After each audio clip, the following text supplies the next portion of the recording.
A night to remember for the big fella in white, Joel Embiid and the Philadelphia 76ers hosting the very competitive this season thus far Utah Jazz.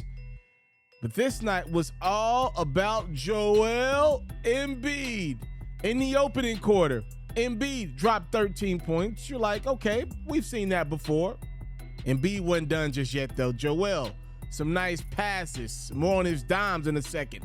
Joel Embiid knocking down the tray ball. At the half, Embiid had 24, 4, and 4. You're like, okay, we've seen something like that before from Joel Embiid. He's a great player.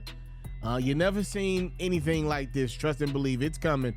Embiid with a dime. He had 8 assists in this game. Joel Embiid, another dime inside. This is a tight game here. Jazz leading by 2 in the fourth.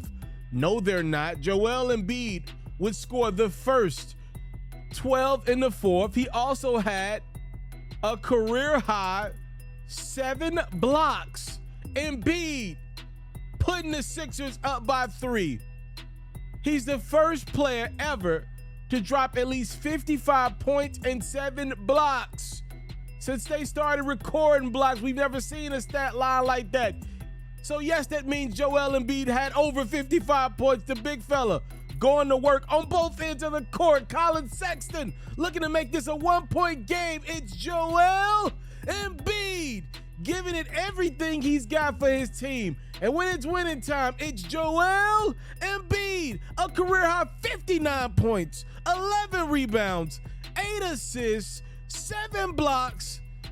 Woo, what a game from Joel Embiid as his Sixers win by 7. So who's going to say the obvious in the room? Do y'all need me to do it? Because I will. I'd rather not, but I will. I don't mind, actually. The Philadelphia 76ers are a better regular season team with James Harden out of the lineup. Period. And you can do what you want with that. I just gave you the information. Joel Embiid started this season off very sluggish. Similar to kind of how Nikola Jokic has been in Denver this year. Not last year's MVP, but obviously Jokic is trying to figure out ways to work back in Jamal Murray and Michael Porter Jr., which I'm not mad at one bit. To me, the best version of the Denver Nuggets is with all those guys involved. Same thing in Philadelphia. I don't think the Sixers can win an NBA championship with Joel Embiid being your number 1, your number 2, and your number 3.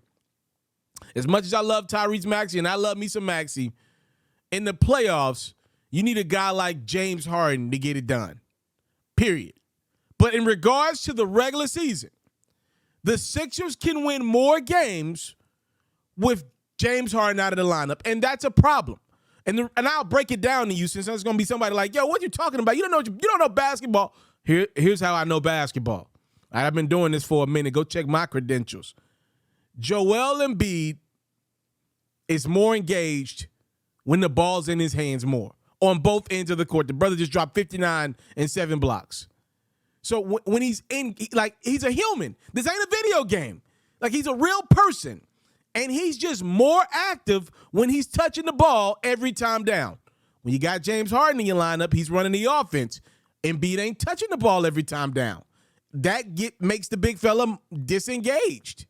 You got to think, when Ben Simmons was your point guard, because he's never trying to shoot, Embiid, I always knew that he would get the ball at least once, pretty much every possession down. But in a James Harden-centric offense and Tyrese Maxey becoming a really good scorer in this league, there are possessions when Embiid, one of the best players in the game, he doesn't get the rock. And that disengages him on offense and on defense, which I believe the big fella to be one of the 3 best defenders we got in the league, all things considered. So what am I saying? I'm saying James Harden, when he does come back, he needs to acquiesce. I've said this before, and I'll say it again. If the Sixers are going to make some noise, in the regular season, Harden needs to be the 3rd option. He needs to be focused on getting the ball to Embiid in ways Embiid wants the ball. Not just when Harden don't got a shot. a little drop down pass. I give Embiid the ball the way he wants the offense to be ran. And then focus on getting the ball to Tyrese Maxey. He can win you a lot of regular season games. In the playoffs, hey, Harden, you can go back to the ISO ball more. I'm not saying all, but more. Because your team's going to need you to get some buckets in a half-court set, and you're one of the best ISO players we've seen this generation. But in regards to the regular season, to win games, to compete for a top 3 spot out east, the Sixers need Harden to take 2 steps back. Not just 1, 2. Doc Rivers, are you hearing me here? You need more James Harden in the playoffs, but for the regular season, you need Joel Embiid and Tyrese Maxey to win games. That's what you need. You need more of that. Embiid having the ball in his hands, because I promise you it will pay dividends on both ends of the court. Listen, man, I like Embiid. I like rooting for Giannis out east, but I really like Embiid. I would love to see the brother make it to the finals at least once in his career. He's a very entertaining guy, great player, a lot of personality. He will shine in the spotlight in that final stage, at least from like a personality standpoint. I would love for the more of the world to see Joel Embiid's blazing personality, because he does got one with a really dry, sarcastic nature to him as well. I would love for the world to see more of Joel Embiid. They got to make it to the conference finals and the NBA finals so the world can see more of him. And right now, I don't believe that can happen, because I don't like the brand of basketball that they play when James Harden's available. And it's on Harden and Doc Rivers to figure out how to acquiesce to this big. Look at what this big fella just gave you. 59-7. Ladies and gentlemen, Joel Embiid is in his prime right now. I don't think Joel Embiid's got a 15, 20-year career. Yao Ming gave the Houston Rockets 8, 9 years, and he was done. I think Joel Embiid will be a little and have a little more longevity to him than Yao, but not too much longer. I can see Joel Embiid having an 11-year career, 12-year career. Well, he's already 5, 6 years into it right now. He's in his prime right now. He's not a guard. This is a big dude with a lot of wear and tear on that body, came into the league hurt, and probably will lead his bad boy the same way. He needs to win now.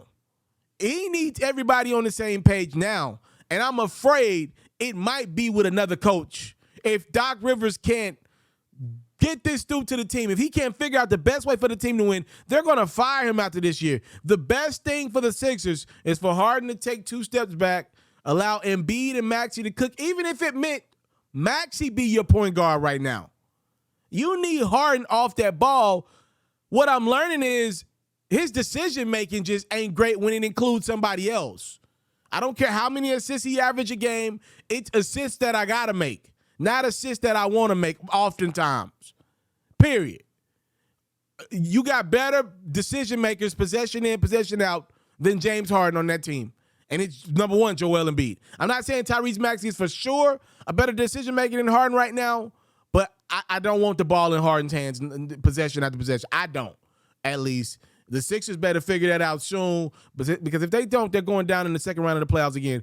Dang shame, because Joel Embiid is playing some phenomenal ball. He was quiet to start this season off, woke up with a vengeance over the last week, and I think it's not a coincidence that he's woken up as Harden went down.